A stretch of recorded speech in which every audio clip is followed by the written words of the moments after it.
인문 8입니다. 인문 8이고요. 개인 심리학이라고 하는 글인데 일단은 주인공은 아들러라고 하는 사람입니다. 그치? 아들러. 아들이 좋은가?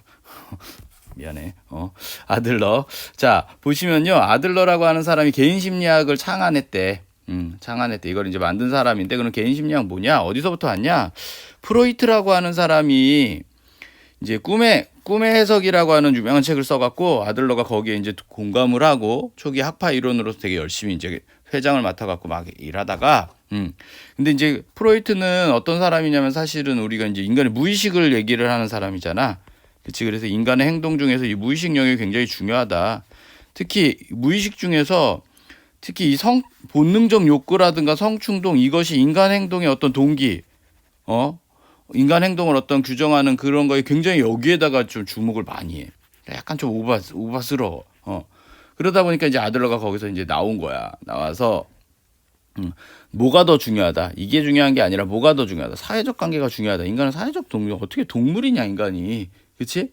그러면서 인간의 어떤 성격이라든가 특히 이제 열등감이라는 키워드가 되게 중요해지는 거야 지금. 열등감. 그래서 인간은 사회적 존재인데 이제 남들과 비교할 수밖에 없다. 거기서 열등감이 나온다. 그걸 어떻게 알 수 있냐? 애기 때는 열등감이 없다. 그치? 어떤 사회생활을 시작하면서 그런 상황에 처해지게 되고 우월감, 남들과 비교했을 적에 잘하는 것이라고 하는 어떤 사회적 인정, 이런 우월감을 갖고 싶게 되고, 그치? 거기서 나타나는 거래, 열등감이, 오히려.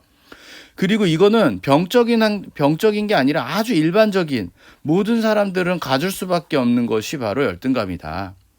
이렇게 얘기를 했어.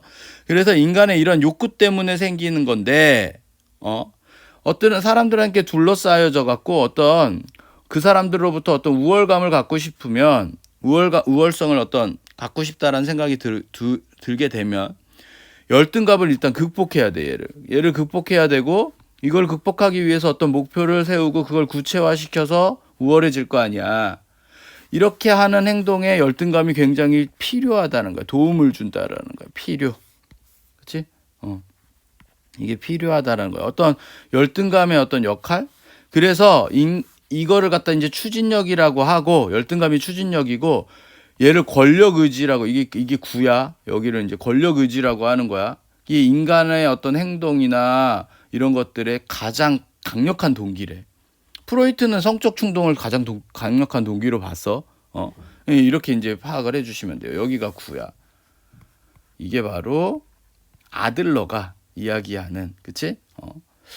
인간의 어떤 그런 프로이트와 다른 부분이야.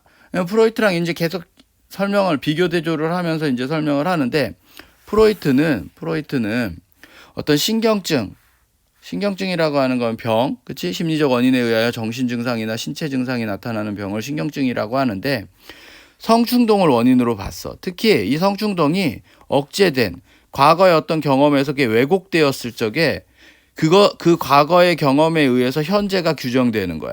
신경증이 생기는 거야, 신경증이. 얘가 좀 이상한 행동들을 하는 거야. 그러니까 약간 어떻게 보면 현재 인간에 대해서 약간 제한적으로, 수동적으로 본 거야. 그거에 비해 아들러는 신경증의 원인을 갖다가 자아의 욕구와 성격의 경향으로 봤는데, 이게 무슨 소리냐. 과거의 경험을 똑같이 보는데 그 과거의 경험으로부터 영향을 받긴 하는데, 중요한 건 일반적으로 화살표가 얘는 이쪽으로 오잖아, 이렇게. 근데 얘는 화살표가 일로 가는 거야, 반대로. 반대에 가는 것도 어떤 목적을 가지고 어떻게 해석할지에 의해서 현재의 모습과 미래의 모습이 달라진다, 이렇게 얘기한 거야. 화살표가 이쪽으로 가 있는 거야, 지금 이쪽으로. 이 화살표 왜 했니? 좀 지저분하니까 지우자. 그래서 현재의 모습이야. 이게 현재고 미래의 모습이 달라질 수 있다, 이렇게 얘기를 한 거야. 그래서 목적인데 어떤 목적을 갖냐에 따라서 현재가 규정이 된다. 그러니까 굉장히 좀 적극적이고 능동적인 어떤, 그치, 주체상을 얘기를 하고 있는 거야, 인간의. 그래서 신경증을 조금 더 설명하면서 신경증에 대한 원인으로서 사회문화적 요인을 들 수 있는데, 사회문화적 요인이라고 하는 거에 예로, for example로 여성, 그래서 당시에 여성들의 사회문화적으로 지위가 낮고 억압되어 있기 때문에 열등감이 생겼고, 그 열등감으로 인해서 어떤 신경증들이 발생한다라고 규정을 했어. 뭐 프로이트라고 하면 굉장히 성적인 원인을 찾을 거야. 막 꿈에서 뭐야 그건 뭘 상징해 뭐 이러면서 갔겠지. 자, 그래서 계속해서 이제 설명을 하는데 열등감이란 뭐냐면 누구나 갖는 거래. 누구나 안 가질 수가 없대. 인간이 태어나면. 너희들도 생각을 해봐. 아기 때 뭐 동생이 생긴다든가 아니면 이제 학교 생활, 사회생활을 하면서 생기겠지. 자, 그런데 이 열등감이라고 하는 거를 극복을 해내야 될 거 아니야. 그치? 그걸 이제 자기긍정으로 극복을 해야 되는 거야. 계속, 열등감대로 찌질하게 살 수 없잖아, 우리가. 그래서 자기긍정을 해야 되는데, 그럼 보상이 필요하다라는 거야. 그럼 이 보상이라는 건 뭐냐면, 어떤 열등감을 인식했을 적에, 내가 이건, 다른 측면으로서, 그치? 다른 측면은 잘해. 내가 쟤보다 키는 작지만 내가, 얼굴은 잘생겼어. 뭐 이런 식으로 다른 측면으로서 자기의 그 열등감을 보충해주는, 보완해주는 것을 보상이라고 한대. 그치? 이게 정의가 나왔고. 그래서 이 열등감이라는 게 그럼 어떤 형태로 보상이 되냐. 보상의 과정이, 일단, 두 가지로 나타나는데, 보상이 아예 없거나 과도하면 아예 없거나 과도하게 되면 그러니까 보상이 잘 나타나면 상관이 없는데 아예 없거나 과도하게 되면 왜곡이 일어나. 특히 어떤 왜곡이 일어나는데 그 왜곡 중에서 긍정적으로 과도하게 일어나면 뛰어난 업적이야. 그 사례가. 그리고 부정적으로 나타나면 반사회적 행동이 되는 거야. 이해됐어? 다시.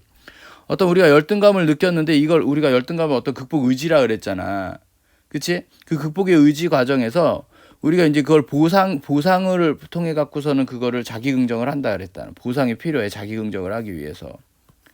근데 이게 이제 뭐 적절하게 되면은 뭐 상관이 없겠지만 이게 이제 극단적으로 되거나 아예 없거나 왜곡이 된다라는 거지. 특히 과도하게 되었을 때 내가 막 진짜 그러니까 니들이 뭐 공부를 잘해 막 좋은 대학교를 가고 싶어 의사가 되고 싶어 라든지 훌륭한 사람이 되고 싶어 라고 했을 적에 약간은 조금 열등감에 대한 과도한 보상 왜곡이 일어난 거야. 그치? 왜곡이 일어나서 엄청 공부를 열심히 하게 된 거야. 그렇게 긍정적으로 하면 보상이다. 근데 반사회적 행동이 돼. 그게 아니라 막 이러면 얘가 꼬이는 거야. 삐뚤어진 거. 그치? 이게 좋은 케이스 나쁜 케이스. 됐어? 좋은 케이스, 나쁜 케이스. 근데 여기서 이제 중요한 건 사실 뭐야? 동기가 되고 있다라는 거. 그치? 동기가 되고 있다는 거. 그래서 아들러는 열등감 극복을 위해 노력하는 과정에서 한 사람의 생활 양식이 형성된다. 노력이 중요한 거잖아. 아까 얘기한 업적도 이 노력의 결과인 거고. 그치? 생활 양식이 형성이 된다. 이게 만약에 잘못됐어. 이 열등감을 극복하는 노력이 잘못됐어. 얘가 삐뚤어졌어. 그럼 재교육이 필요하다. 다시 너 그러지 마. 이렇게 재교육이 필요하다. 방향이 잘못됐다라고 한다면. 그래서 반사회적 행동을 뛰어난 업적으로 바꿔주는 거에 어떤 필요성, 가능성. 그치? 그래서 Y야. Y 주제. 이 글의 결론 Y, 와베비 Y. 왜 썼나? 자, 일단 아도르노의 이론은 원인론적, 결정론적이 아니라는 거야. 이거는 프로이트에 가깝겠지. 원인은 성적 충동이고 결정이 되어 있다. 이런 거. 과거의 경험이 원인이다. 이런 거. 그게 아니라 목적론적, 비결정되어 있고 어떤 목적을 통해서 의지를 통해서 바꿀 수 있다. 그래서 이 경험을 바라보는 경험이 결국에 인격을 형성하는 건 맞는데 이게 목적을 통해서 해석하는 것이 중요하다. 해석하는 것이 의지로서. 프로이트처럼 일방적으로 이 화살표가 중요한 것이 아니라 이쪽으로 가는 화살표가 중요한 것이 아니라 얘가 이걸 통해서 해석을 한다. 그럼으로써 인격이 다시 형성된다. 그치? 인간 변화의 가능성을 보고 있는 글입니다. 그치? 글 재밌지? 그래서 글은 사실은 전체적으로는 아들러 쪽으로 확 치우쳤어. 그리고 프로이트의 이론이 아들러를 설명하기 위해서 잠깐 들어와서 뭐 크게 비교대조라고까지 할 것까지도 조금 애매하기는 한데, 아들러의 내용을 이제 중심적으로 그리고 설명문적 성향이 세지. 그치? 그리고 Y도 명확하게 있어. 프로이트와 비교하면서 마지막 부분에 인격 변화의 가능성. 요거까지 파악을 해주시면 될 것 같아요.